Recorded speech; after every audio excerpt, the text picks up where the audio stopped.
Eh bien salut à toutes et à tous, bienvenue dans ce 36e épisode du Daily Tips, ton rendez-vous du lundi, mercredi et vendredi à 11h pendant l'été. Et aujourd'hui eh bien on va parler de YouTube, de comment avoir ses 100 premiers abonnés sur YouTube quand on part de zéro. Ça a été mon cas il y a maintenant de cela 6 mois, un petit peu plus de 6 mois. Eh bien je me suis lancé et j'avais 0 abonnés évidemment sur ma chaîne YouTube. Et maintenant j'en ai plus de 100 évidemment. Pourquoi? Sinon je te ferais pas cette vidéo en fait si j'en avais 12. Donc on va voir ensemble eh bien 7 clés, 7 astuces entre guillemets un petit peu qui vont te permettre eh bien d'atteindre tes 100 premiers abonnés. Si eh bien à l'heure actuelle t'es en dessous de 100, alors si t'es à 99 ça va pas beaucoup te servir, mais si t'es genre à 10 ou si tu comptes te lancer ou que tu viens juste de te lancer etc, je pense que eh bien mes petits conseils peuvent t'apporter des solutions. Donc on va eh bien directement rentrer dans le vif du sujet, mais juste avant n'hésite pas à t'abonner à cette chaîne YouTube si eh bien le contenu de cette vidéo te plaît avant tout évidemment. Si ça ne te plaît pas eh bien ne t'abonne pas, je ne le mérite pas après tout, et comme ça eh bien je pourrais te faire, si vous êtes un maximum à vous abonner, eh bien faire une série sur comment avoir ces 1000 premiers abonnés évidemment. Donc premièrement, la première chose à faire, choisis une niche précise ou relativement précise. Bon, pas obligé de faire une niche sur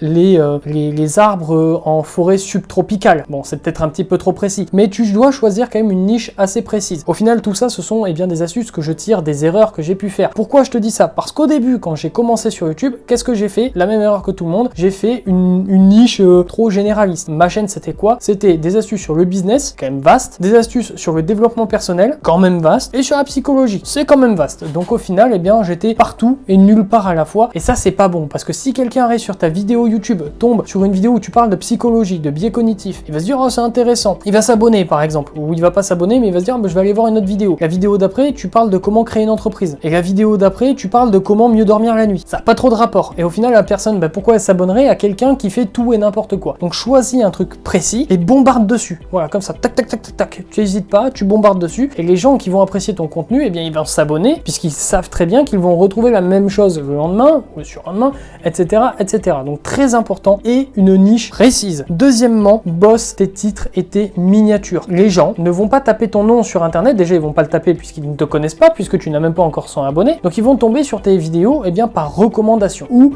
par, ils vont taper un truc dans le moteur de recherche YouTube et ils vont voir ta vidéo. Quelle est la porte d'entrée sur ta chaîne? Ton titre, ta miniature, tout simplement. Si c'est pas suffisamment bien bossé, si ton titre il est pas très bon, déjà en termes de référencement, quand les gens vont taper, ils vont pas te trouver, et en plus de ça, quand les gens vont tomber sur ta vidéo et qu'ils vont lire le titre, ils vont pas venir. Et si ta miniature, elle est naze, ils vont pas cliquer. C'est très important de taffer ces titres et ces miniatures. Encore une fois, je te dis ça pourquoi? Parce que quand j'ai commencé, mes miniatures, ça ressemblait à rien. On aurait dit que c'était un enfant de 2 ans qui avait dessiné un dessin nul, en fait, et mes titres ne voulaient rien dire. Enfin, en tout cas, ils étaient pas pertinents. Petite astuce que je te donne, c'est cadeau, c'est pour moi, évidemment. Quand tu fais un titre, il y a une règle entre guillemets de référencement à respecter. 3 blocs distincts dans ton titre. Premier bloc, entre 2 à 4 mots, 5 maximum, mais en vrai 2, 3, 4, c'est bien, de mots de référencement. Donc par exemple, si tu fais une vidéo sur comment apprendre à jouer de la guitare, premier mot, ça va être apprendre la guitare. Petit tiré, ou petit slash, ou petit n'importe quoi. Deuxième bloc, une phrase, eh bien, de, comment dire, une phrase que les gens peuvent avoir tapé. Comment apprendre à jouer tel morceau à la guitare? Point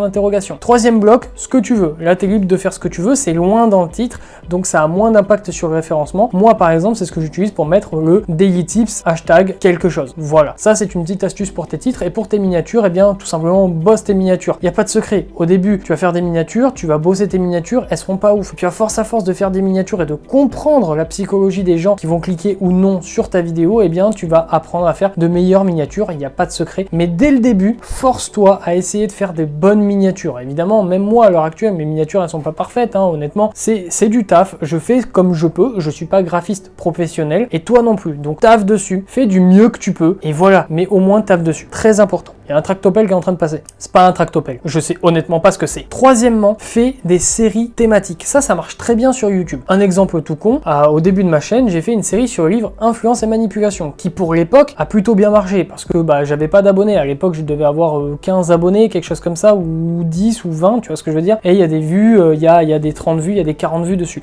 Donc au final, ça a plutôt bien marché. Une série thématique, c'est quoi? C'est par exemple une semaine spéciale où tu vas, eh bien, exploiter un sujet. On va reprendre l'exemple de la guitare. Tu peux faire une semaine spéciale où tu apprends des morceaux de rock, ou des morceaux de blues, ou de jazz, ou de David Guetta. Bon, ça arrête d'être compliqué à la guitare, mais tu vois ce que je veux dire. Des séries comme ça thématiques, ça marche bien. J'en ai fait une il n'y a pas si longtemps que ça sur le dropshipping. Donc voilà, ce sont des choses qui marchent bien. Alors évidemment, Évidemment, tout ce que je te dis là, c'est pas tu vas faire une série thématique, tu vas passer de 2 à 300 abonnés et tu vas faire 15 000 vues. Non, mais c'est pour optimiser ta vitesse de croisière de tes 0 à 100 abonnés. Quatrièmement, il faut que tu aies une stratégie de publication de vidéos. C'est très important. Tu peux pas venir sur YouTube et poser 2 vidéos cette semaine, une vidéo le mois d'après, 5 vidéos d'affilée la semaine d'après, etc., etc. Non, il faut que tu sois régulier. Régulier, ça veut dire poster à des intervalles qui sont réguliers. Évidemment, tu sais ce que veut dire régulier. Donc, pour moi, tu as 2 stratégies principales. La première, c'est soit de poster énormément, comme je le fais, soit de poster rarement. Mais les 2 stratégies ne sont pas les mêmes en termes de publication de vidéos, enfin en termes de sujet de vidéo. Ce que je veux dire par là, c'est que si tu postes régulièrement, ton taf, ça va être d'être dans la vie des gens, d'essayer de les accompagner, de leur donner des petites astuces, des petits conseils réguliers comme ça tous les jours. Si par contre tu fais une vidéo par mois, eh bien ce qu'il va falloir que tu fasses, c'est que tu fasses une vidéo très bien taffée sur un sujet peut-être un peu plus complexe où tu vas faire beaucoup de recherches. Ça va te prendre beaucoup de temps. Tu vas peut-être à ce moment-là penser à scripter ta vidéo ou en grande partie, etc. Donc si tu fais une vidéo tout simplement par mois et que ta vidéo elle parle d'un sujet nul et que en 5 minutes la vidéo elle est pliée, va être compliqué de percer. Et pareil, si tu fais 5 vidéos par semaine et que chacune de tes vidéos te demande 200 heures de montage,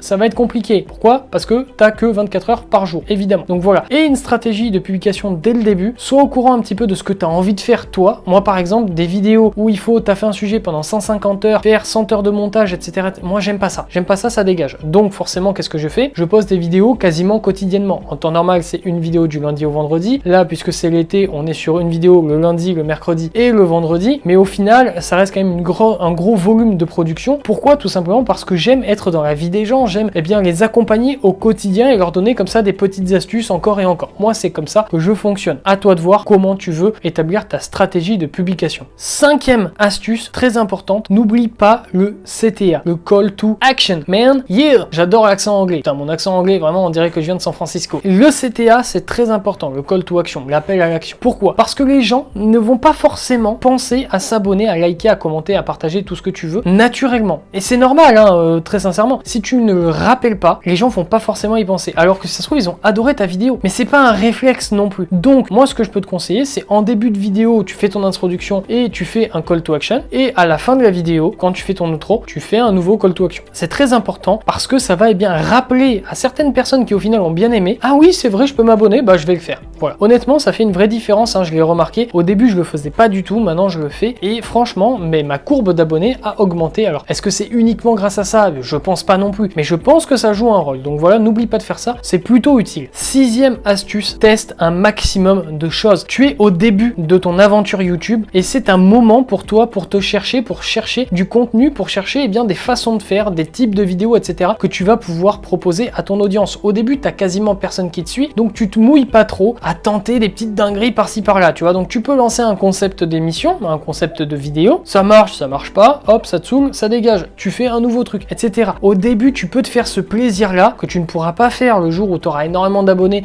C'est pour ça qu'il y a beaucoup de gens qui ont beaucoup d'abonnés, qui ont des chaînes secondaires, par exemple, pour être un petit peu plus libre. Donc c'est très important au début de te chercher comme ça et de tester un maximum de choses. Premièrement pour toi, parce que comme ça tu vas pouvoir trouver le contenu le plus adapté à ce que toi tu aimes proposer aux gens. Et en plus de ça, deuxièmement, tu vas pouvoir trouver le contenu qui plaît le plus aux gens. Donc c'est donnant-donnant, c'est gagnant-gagnant. Donc au final, au début de ton aventure, quand tu es entre tes 0 et 100 abonnés, là, comme on est en train de le voir, cherche tes concepts, teste des choses, teste des vidéos, essaie de faire des vidéos courtes, des vidéos longues, des vidéos moyennes, des vidéos sur comme ça, comme ci, comme etc. Tu m'as compris. Ça va te permettre tout simplement de savoir ce que tu as envie de faire et de savoir ce que ton audience a envie de voir. 7e et dernière clé, elle va pas t'apporter grand chose, mais il faut que tu sois patient. C'est très long de gagner des abonnés sur YouTube. C'est très long de gagner des vues sur YouTube, etc., etc. Évidemment, ça va te demander d'être patient. Au début, ça va être très long. Mais attention, YouTube, c'est comme ça, d'accord? C'est-à-dire que faire 0 à 100 abonnés, c'est aussi dur que de faire de 101 à 1000. Donc le début, il va être très compliqué. Ça va être long, tout simplement. C'est normal. Il faut que tu sois patient. Je te garantis que ça va marcher avec le temps, avec le travail et avec la patience. Mais au début, c'est normal que ce soit long. Au début, c'est normal que tu gagnes un abonné par semaine ou un abonné tous les 4 jours. Mais t'inquiète pas, une fois que tu auras passé la barre des 100 abonnés, tu vas voir que tu vas commencer à gagner un abonné tous les 2 jours, puis un abonné par jour, puis parfois 2 abonnés ou 3 abonnés dans la même journée. Et ça, franchement, ça va te mettre bien, ça va te rebooster en motivation et en confiance, mais surtout, ne doute pas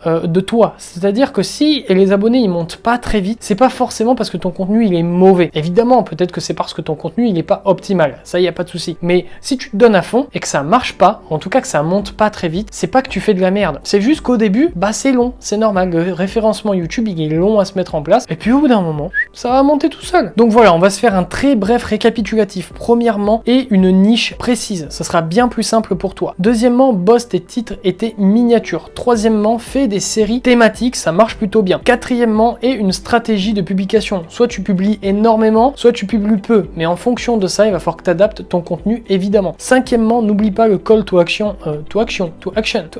Alors, au début et à la fin de tes vidéos, ça va te permettre, de motiver les troupes à s'abonner, évidemment. Sixièmement, eh bien, teste un maximum de choses au début. T'es au début de ton truc, t'es au début de ton aventure. Fais-toi plaisir. Essaye des choses. Voilà, tu vas trouver des choses qui te plaisent, tu vas trouver les choses qui plaisent à ton audience et c'est formidable. Et enfin, septièmement, eh bien, sois patient, mon ami, sois patient parce que ça va être long au début, mais au bout d'un moment, bah, ça va s'accélérer d'un coup. Tu vas pas comprendre pourquoi. Et hop, après, t'es parti pour les 10 milliards d'abonnés et hop là, c'est la fête. Cette vidéo est donc maintenant terminée. Si elle t'a plu, eh bien n'hésite pas, comme on a vu dans la vidéo, le call to action. N'hésite pas à t'abonner, n'hésite pas à liker, à commenter, à partager, à faire toutes ces choses-là qu'on adore faire sur YouTube, évidemment. Mais t'abonner, ce sera déjà très bien. Comme ça, hop, dans 5 mois, je te fais la vidéo sur comment atteindre les 1000 abonnés. En attendant, eh bien, on se retrouve après-demain pour une nouvelle vidéo. D'ici là, prends soin de toi, reste fort, reste focus. Tchuss.